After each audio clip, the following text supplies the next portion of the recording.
Bismillahirrahmanirrahim. Assalamualaikum warahmatullahi wabarakatuh. Pada kali ini kita akan membahas mengenai Accounting for Merchandising Operation atau akuntansi untuk perusahaan dagang. Referensi dari buku Financial Accounting yang ditulis oleh Wagan, Kimmel, and Keso. Kita mulai dengan mengawali memahami perbedaan antara Service and Merchandising Company. Service Company atau perusahaan jasa, aktivitas utamanya adalah memberikan jasa kepada customer, di mana di situ ketika perusahaan memberikan jasa biasa dalam bentuk tunai maupun kredit. Kalau dengan bentuknya kredit, maka munculnya akun account receivable, kemudian ketika selesai, customer memberikan uang cash kepada perusahaan setelah memberikan jasanya. Sementara kalau merchandising company ada aktivitas yang disebut dengan membeli inventory atau persediaan barang dagang. Atas aktivitas pembelian barang dagang itu, perusahaan memiliki inventory atau persediaan barang dagang, kemudian dijual kepada customer jika dalam bentuk account receivable ataupun kredit, kemudian customer memberikan uang kepada perusahaan untuk membayar atas pembelian barang dagang tersebut, dan uang itu digunakan lagi untuk pembelian barang dagang berikutnya. Kemudian mengenai flow of cost atau alur biaya, perusahaan dagang memiliki beginning inventory kalau sudah beberapa kali berjalan operasinya, atau yang disebut juga dengan saldo awal. Kemudian perusahaan melakukan aktivitas pembelian barang dagang. Nah, biaya yang dikeluarkan itu akan menjadi cost of goods purchase atau harga pokok pembelian. Dari beginning inventory ditambahkan dengan cost of goods purchase merupakan cost of goods available for sale atau harga pokok atas barang yang tersedia untuk dijual. Ketika melakukan penjualan kepada customer, muncullah cost of goods sold atau harga pokok penjualan, dan sisanya yang tidak terjual disebut dengan ending inventory atau persediaan akhir. Dari sistem inventory, pencatatan persediaannya, perusahaan dapat memilih apakah dengan menggunakan metode perpetual atau periodik.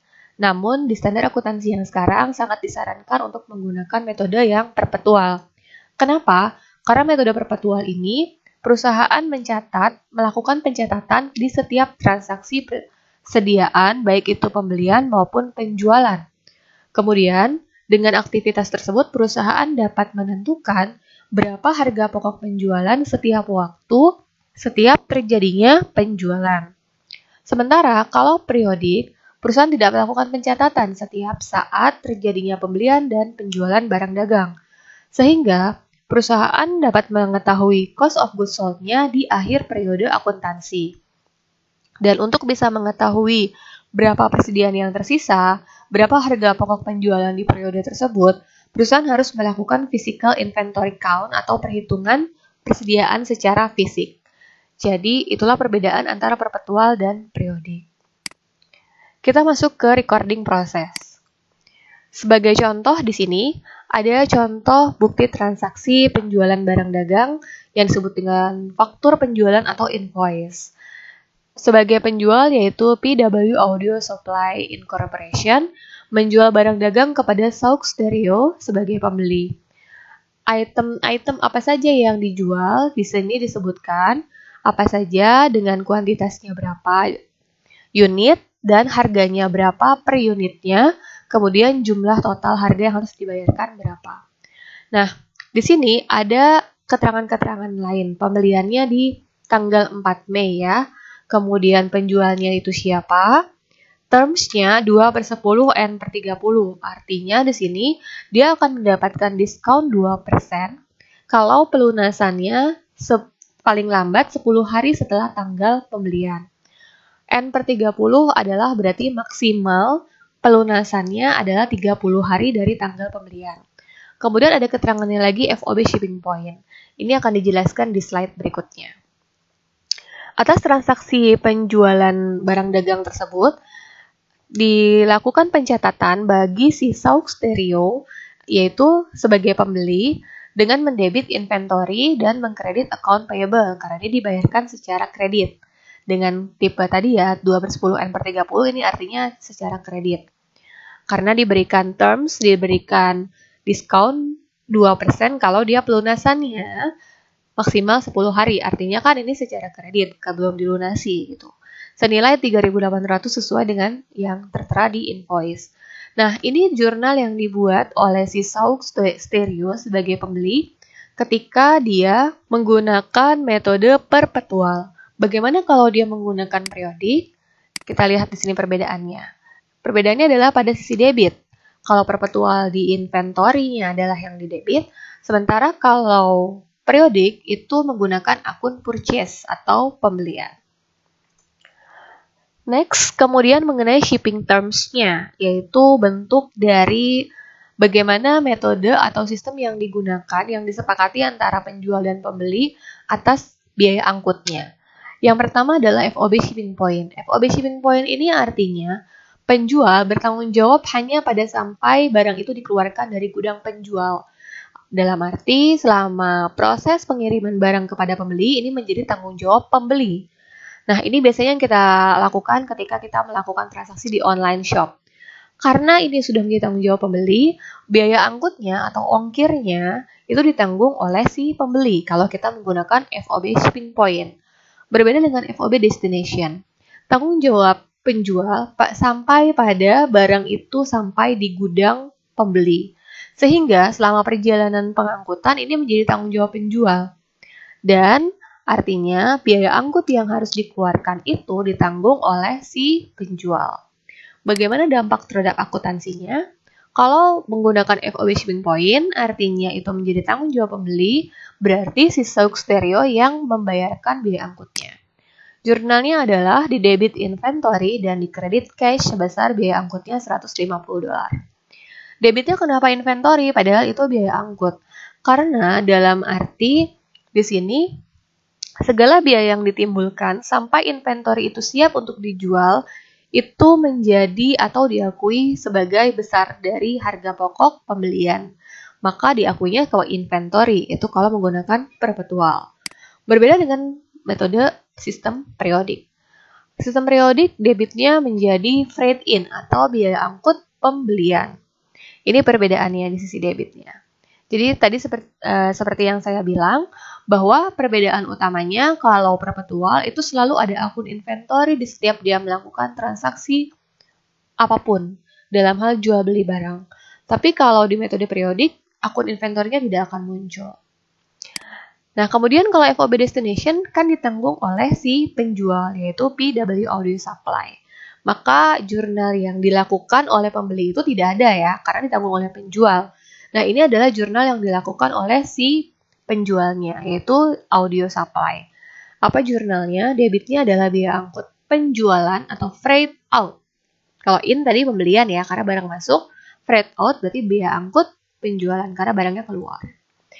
Debit kreditnya adalah cash. Jadi seperti itu perbedaannya. Yang atas di jurnal oleh si Sauk Stereo, yang bawah di jurnal oleh Audio Supply. Dan ini tentunya memilih ya, tidak semuanya di jurnal. Kalau menggunakan FOB shipping point berarti yang atas, dan FOB shipping point dengan perpetual berarti menggunakan debitnya inventory, FOB shipping point periodik debitnya freight in. Yang di bawah ini adalah kalau menggunakan FOB destination. Debitnya adalah freight out. Ini tidak ada perbedaan baik perpetual maupun periodik. Kemudian transaksi berikutnya adalah mengenai return and allowance atau retur. Kalau kita melakukan pembelian barang, biasanya ada barang-barang tertentu yang diberikan hak kepada pembeli untuk mengembalikan apabila ada ketidaksesuaian antara barang yang dipesan dengan barang yang diterima. Jadi kita bisa memberikan menggunakan hak retur ini atau pengembalian barang. Pengembalian barang dari buyer ke seller. Ini bisa sebagian ataupun seluruhnya, tergantung dari kondisi barang yang diterima. Contohnya adalah di sini misalnya diasumsikan si Sauk Stereo mengembalikan barang yang dia beli kemarin dengan nilai $300. Jadi hanya sebagian dikembalikan pada tanggal 8 Mei. Apa jurnalnya? Kalau menggunakan perpetual, sistem perpetual, debitnya tentunya account payable. Karena kalau kita sudah kembalikan, berarti kan utang kita berkurang kepada si penjual, ya kan? Tadinya 3.800 ya. Jadi kita kembalikan nilai 300-nya, berarti kita nggak perlu bayar utang itu kan, gitu. Jadi itu kita kembalikan. Artinya di sini hanya mengembalikan barang ya. Si Sauk Stereo-nya tidak mendapatkan pengembalian uangnya. Karena ini toh belum dibayar gitu kan. Ini kan masih utang. Ini belum dibayar. Jadi dibalikin aja tuh barangnya kepada si penjualnya. Maka mengurangi utang yang harus dibayarkan oleh si Sauk Stereo kepada PW Audio Supply. Kreditnya adalah inventory karena inventory-nya tentu berkurang. Inventory yang sudah dibeli tadi kan di debit. Sekarang kita kembalikan, berarti inventory-nya berkurang. Aset kalau berkurang ada di posisi kredit. Kalau menggunakan periodik, kita perhatikan di sini perbedaannya adalah di sisi kreditnya. Sama seperti yang tadi ya. Kalau tadi kan purchase ketika dia melakukan pembelian barang. Nah, kalau di sini bukan purchase-nya di kredit ya, tapi nama akunnya Purchase Returns and Allowance atau retur pembelian. Jadi nama akun baru yaitu retur pembelian. Bukan purchase-nya yang berkurang, tapi disebut dengan retur pembelian. Sementara kalau perpetual langsung diakui inventory-nya yang berkurang. Gitu. Kalau periodik, inventory-nya kan belum dicatat sama sekali dari tadi. Jadi belum ada akun muncul di sini akun inventory. Jadi itu perbedaannya. Kemudian ketika pembayaran. Misalnya dia bayar di tanggal 14 Mei. Nah, ini masih dalam periode diskon. Karena tadi di invoice-nya disepakati bahwa 2/10N/30, artinya akan mendapatkan diskon 2% kalau dilunasi maksimal 10 hari setelah tanggal pembelian.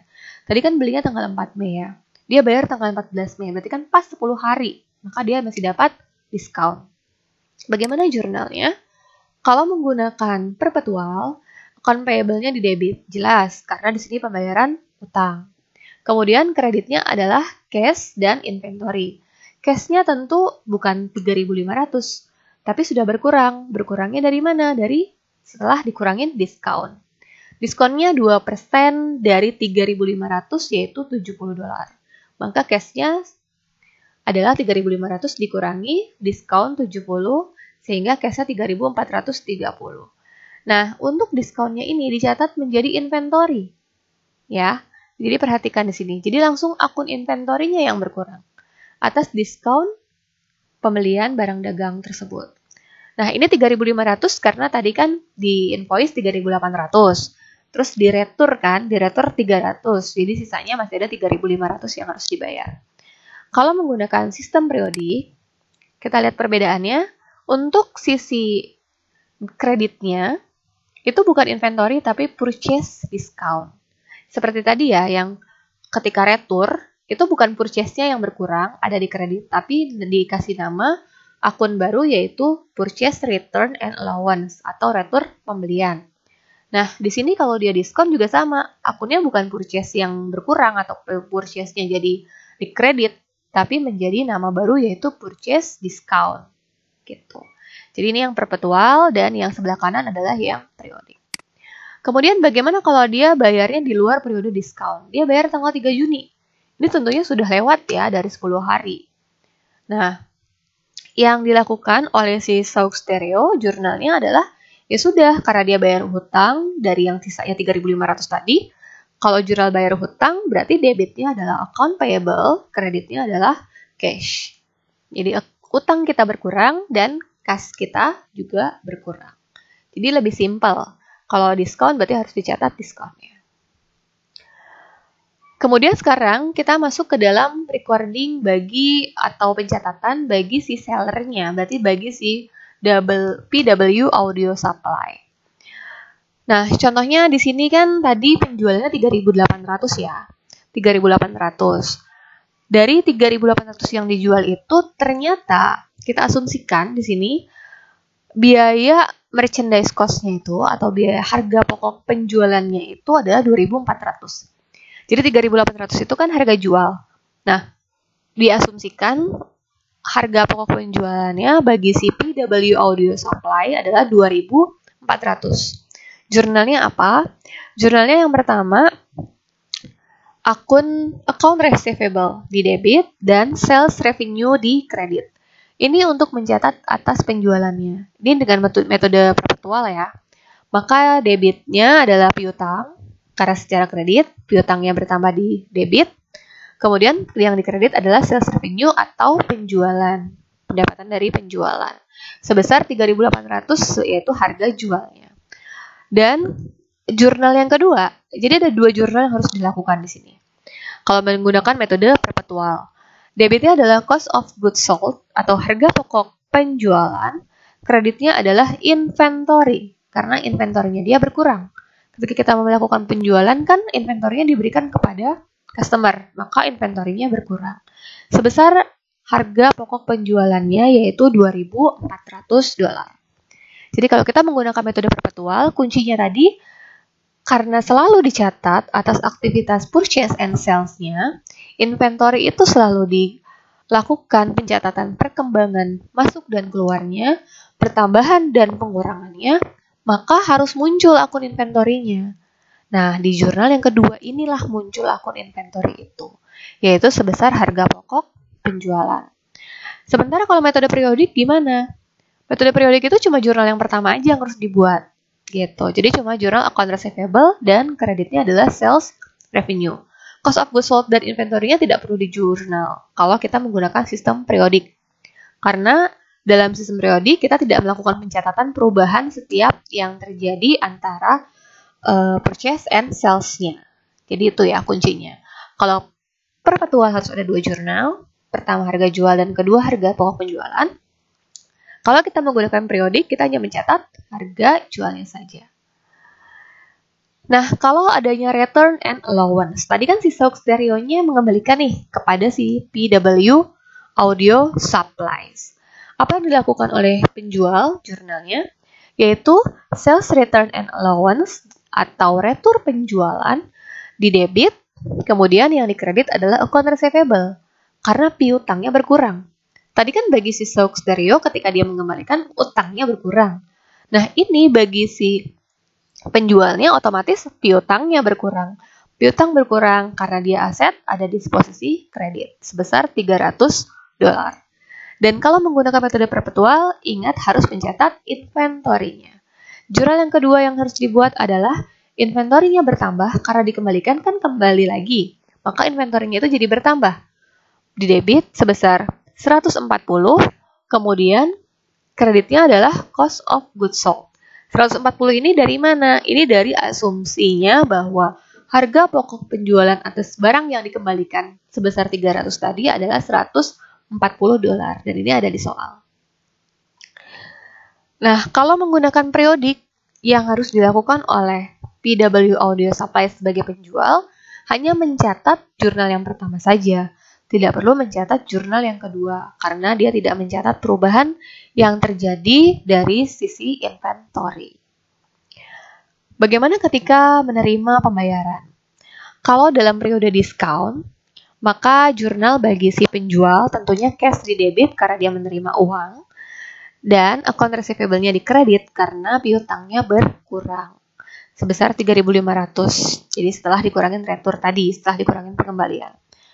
Debitnya untuk mencatat diskon disebut dengan sales discount atau diskon penjualan sebesar $70, yaitu 2% dari 3.500. Nah, jika si Sauk Stereo-nya membayarnya pada tanggal 3 Juni, berarti sudah di luar periode diskon, maka jurnal yang harus dicatat oleh si penjual itu cukup dengan cash dan account receivable sebesar 3.500.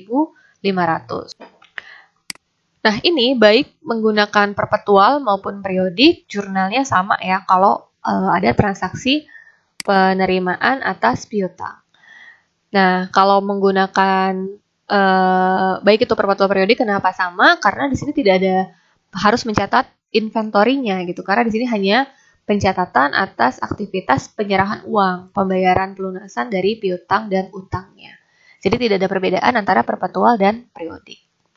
Karena inventorinya juga tidak ada yang bergerak di sini kan. Tidak ada pengembalian, tidak ada penyerahan inventori lagi, hanya tinggal penyerahan uang tunainya saja. Baik, itu yang bisa saya sampaikan dari akuntansi mengenai perusahaan dagang. Semoga bermanfaat, kurang lebihnya mohon maaf. Wassalamualaikum warahmatullahi wabarakatuh.